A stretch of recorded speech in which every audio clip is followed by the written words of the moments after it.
Former Secretary of State Hillary Clinton said Wednesday on MSNBC's The Last Word that former President Donald Trump was unqualified to be president because he is increasingly unstable and unhinged.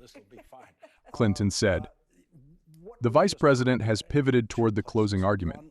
The closing argument has two parts. The closing argument is what kind of country do we want to be? What kind of people are we? Do we want to be divided? Do we want to be divided? Do we want to be set into arguments with each other that we can't agree on solving? Our problems? She is qualified to bring our country together and he is not." She continued, "He's increasingly evidencing, as he did at that bizarre 39 minutes on the stage bopping to the songs that he plays at Mar-a-Lago, that he is unqualified to be present. He's qualified by temperament. He's qualified by behavior. He's unqualified by experience. He's unqualified by the Project 2025 agenda." I think she's converging those two arguments. Really, that is the argument. People have to ask themselves. I may not agree with her. It's the kind of Liz Cheney argument. I may not agree with her, but I agree with her that our democracy is at stake.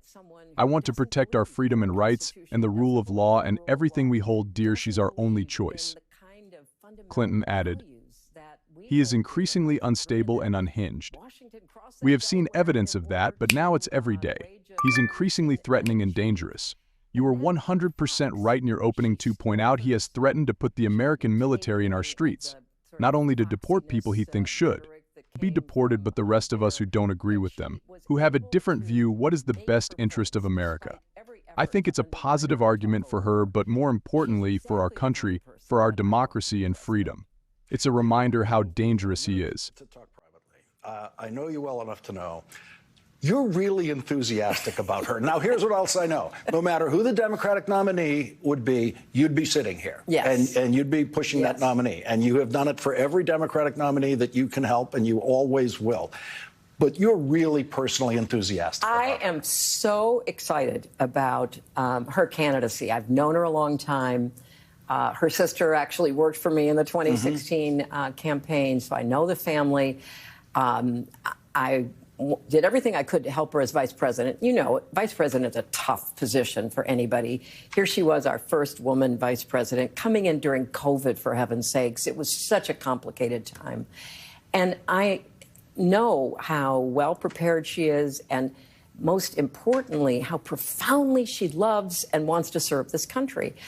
And so when the change came and President Biden made that really selfless, patriotic decision to step down and endorsed her, I immediately followed suit and endorsed her.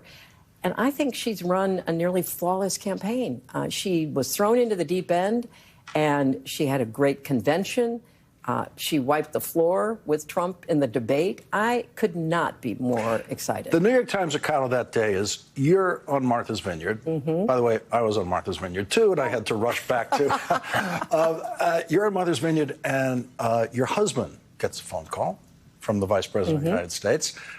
Shortly after that, you get a phone call from the Vice President of the United States. It's not a package deal with her. These are two different individuals who she wants to speak to. You both decided faster than anyone to endorse her.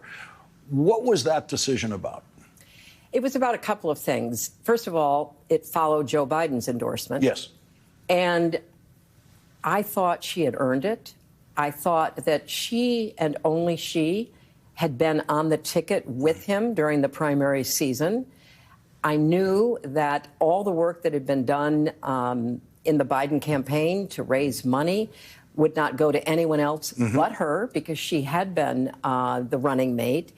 And I also knew that some of the the wishful thinking and the speculating about let's have some sort of, primary where people go on Lawrence's show and everybody watches them or something like that made absolutely no sense. That we didn't have the time, and it would not be in any way effective, and it would not help us win. So for reasons having to do with her and the fact that I thought she was eminently qualified the process, the rules, and let's get to the convention and get off to the fall campaign. I didn't have a single doubt about endorsing her. It's so reassuring for me to hear that from someone so wise about all of this process, because that was exactly my position. As I was saying, like this is a fantasy out there that you can go out and suddenly rush some kind of primary that would be decided at a convention.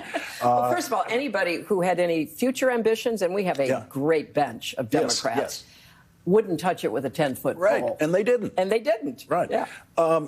As we go forward in this campaign, do you think there is a closing issue, a single issue that should be top of this campaign, or is top of the campaign? I think that the vice president has kind of pivoted toward the closing argument, and the closing argument has two parts. The closing argument is, what kind of country do we want to be? What kind of people are we?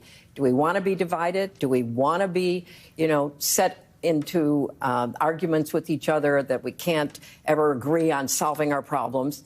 And she is qualified to bring our country together, and he is not. He is increasingly evidencing, as he did at that bizarre 39-minute on the stage, bopping to the songs that apparently he plays at Mar-a-Lago, he is unqualified to be president. He's unqualified by temperament.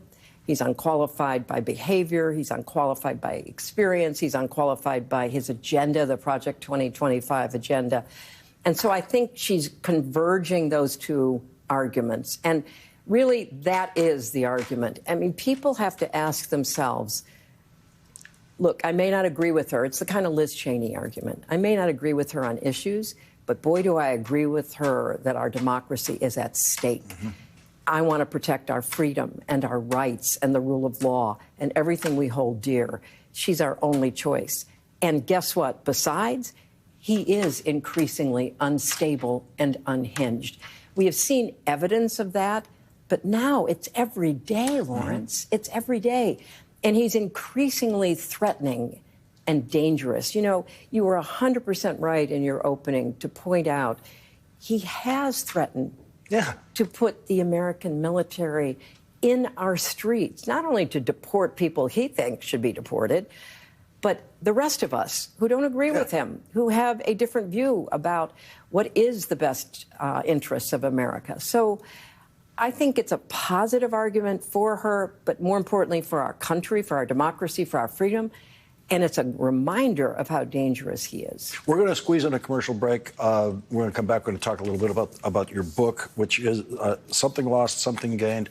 This is a personal book. This is a warm book. It's a relaxed version of you. It's not a